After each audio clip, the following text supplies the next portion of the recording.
এই তথ্য উপদেষ্টা নাহিদ সাহেবকে সতর্ক করি।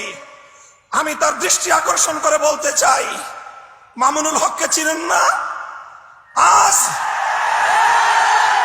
আজকে ফ্যাসিবাদ বিলোপ হওয়ার ১.৫ মাসের মাথায় আমার বিরুদ্ধে অনলাইনে ফেসবুক কর্তৃপক্ষ সহ ইউটিউব কর্তৃপক্ষ সহ অঘোষিত নিষেধাজ্ঞা জারি করে রেখেছে। আমার নিউজ কভার করে এই পর্যন্ত বাংলাদেশে প্রায় শতাধিক জাতীয় নিউজ পোর্টাল তারা রেস্ট্রিকশনের শিকার হয়েছে।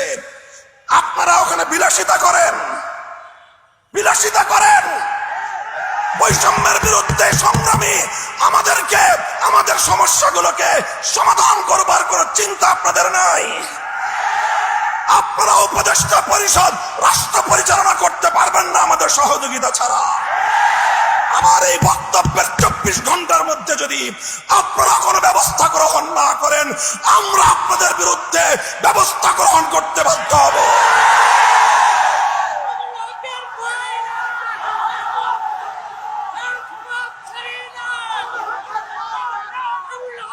সংগ্রামী সাথী ও বন্ধুগণ, আমরা পরিষ্কার ভাষায় বলি, আন্দোলনে ছিলাম আমরা, সংগ্রামে ছিলাম আমরা, রক্ত দিয়েছি আমরা, কারারুদ্ধ হয়েছি আমরা, অন্যায় অপমানের শিকার হয়েছি আমরা, ষড়যন্ত্রের শিকার হয়েছি আমরা, যুদ্ধ করে বিজয়ের রণাঙ্গনেও ছিলাম আমরা।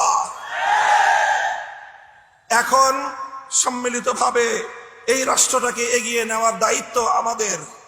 আমরা সহযোগিতা করতে চাই, গায়ে পড়ে সহযোগিতা করতে চাই। আমাদের গায়ে পড়ে সহযোগিতা যদি পায়ে ঠেলতে চান, সে পা ভেঙ্গে গুড়িয়ে দিতে এক মুহূর্ত আমরা বিলম্ব করব না। আল্লাহ পাক রব্বুল আলামিন এই বাংলাদেশকে একটি সুন্দর, সমৃদ্ধশালী একটি বাংলাদেশ হিসেবে এগিয়ে নেওয়ার তৌফিক দান করুন। আমরা পরিষ্কার ভাষায় বলি, আমরা ইসলামী রাজনীতি করি। এদেশে খেলাফত রাষ্ট্র ব্যবস্থা প্রতিষ্ঠার জন্যই আমাদের জীবন যৌবনকে আমরা উৎসর্গ করতে চাই। আপনারা কে কি রাজনীতি করবেন আপনাদের বিষয়। আমরা আমাদের আদর্শ আপনাদের উপর জোর করে চাপিয়ে দিতে চাই না, কিন্তু আমাদের রাজনীতির প্রতি যদি কেউ বৈষম্যমূলক দৃষ্টিভঙ্গি নিয়ে তাকাবার চেষ্টা করেন, চোখ উপড়ে ফেলবো।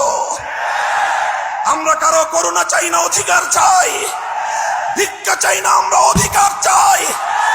অধিকার যদি সহজে না দেয়, অধিকার আদায় করে নিতে পারি আমরা। রক্তের প্রয়োজন হলে রক্ত দেই, অধিকার আমরা আদায় করে নেই। আমাদের এই কথাগুলো, আমাদের অবস্থান এবং আমাদের এই বাংলাদেশের গণমানুষের সঙ্গে আমাদের রিলেশনটাকে নতুন করে পড়ে নিবেন। যদি কেউ যদি আমাদের ব্যাপারে অন্য কোনো ভাবনা ভাবতে চান, তাহলে আপনাদেরকে রাজপথে মোকাবেলার দাওয়াত থাকলো। সংগ্রামী সাথী ও বন্ধুগণ, একটি সুন্দর বাংলাদেশ গড়ে উঠুক, বৈষম্যহীন বাংলাদেশ গড়ে উঠুক। আর কোন শিক্ষাঙ্গনে তোফাজ্জলদের মতো আর কোন মানুষকে যেন এভাবে বিচার বহির্ভূত হত্যাকাণ্ডের শিকার হতে না হয়। সকল বিচার বহির্ভূত হত্যাকাণ্ডগুলোকে তদন্তপূর্বক প্রকৃত দোষীদের বিরুদ্ধে ব্যবস্থা গ্রহণের দাবি জানিয়ে একটি সুন্দর, সুশৃঙ্খল, উপনিবেশহীন, উপনিবেশবাদহীন, উপনিবেশবাদ মুক্ত, স্বাধীন একটি স্বনির্ভর জাতি গঠনের জন্য যা যা করতে হয় তা করার জন্য আহ্বান এবং তার সহযোগিতার আহ্বান জানিয়ে বক্তব্য শেষ করলাম। নাসরুম মিনাল্লাহি ওয়া ফাতহুন করিব ওয়া আখিরু দাওয়ানা আলহামদুলিল্লাহি রাব্বিল আলামিন। বাংলাদেশ খেলাফত ছাত্র মজলিস জিন্দাবাদ। বাংলাদেশ খেলাফত মজলিস